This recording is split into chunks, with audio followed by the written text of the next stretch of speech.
These are ex-freedom fighters under the auspices of Niger Delta coastline Vanguards who have surrendered their arms. They converged on Allege local government area of Ondo State to voice out their grievances.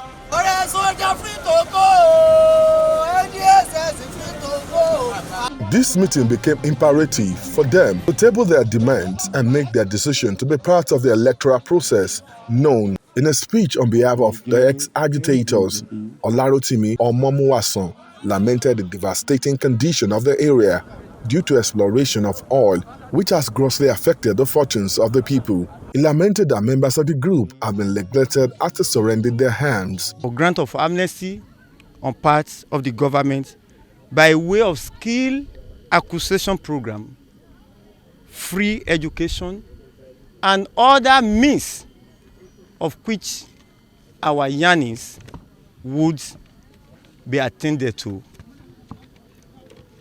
But to our stupendous surprise, the government has failed. Expressed the readiness of the group to support any political party that is ready to address issues affecting the region. We have decided not to take a back seat, but a front seat by causing our presence to be fed so that our agitation or yearnings against neglect will be timeously attended to. Because of that one, we believe the peace where they don't do, it could reign for many years. Some political activists are already engaging them to work for a political party. The decline in the quality and standard of education in Nigeria over the last 2 decades have resulted in Nigeria being the primary source of pupils from Africa who go to other countries in pursuit of a better education. When Nigerian students study abroad, they often perform admirably. Education in Nigeria is underfunded across all branches of administration.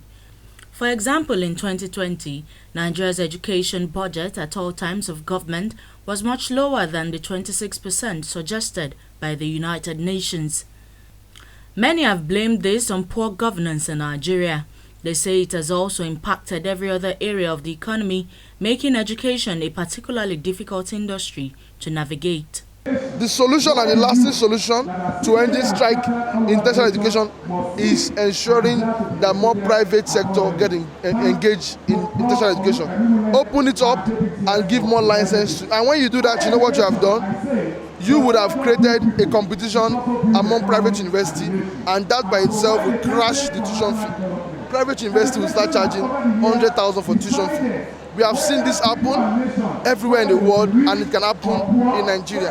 At the Joint Professional Training Support International Institute convocation, a situation where schools are shut for several months because lecturers are often on strike over issues of better working conditions is not a model students hope for. Yeah, we are saying, give us evidence to make up documents. That's accusation of fraud. Chairman. No, distinguished senator, that's an accusation of fraud, and I take exception to that, please. Chairman. The Nigerian Upstream Petroleum Regulatory Commission are in the eye of the storm. Its officials are at the Senate to answer questions about the circumstances surrounding the alleged revocation and reallocation of the Atala marginal oil field owned by the trio of Bayelsa Oil Company Limited, Hardy Oil Nigeria Limited, and Century Exploration and Production Limited. The Senate is querying the Regulatory Commission for what it considers a wrongful transfer of ownership to Halkin Exploration and Production Company Limited. It demands that they provide a written directive from President Muhammadu Buhari authorizing the allocation of the oil field to Halkin Exploration and Production Company Limited. One empowered to revoke or not to revoke. If he revokes, he will give an order to the Minister of State to carry it out. We are saying, as senators, as a committee, the verbal order in this case will not suffice.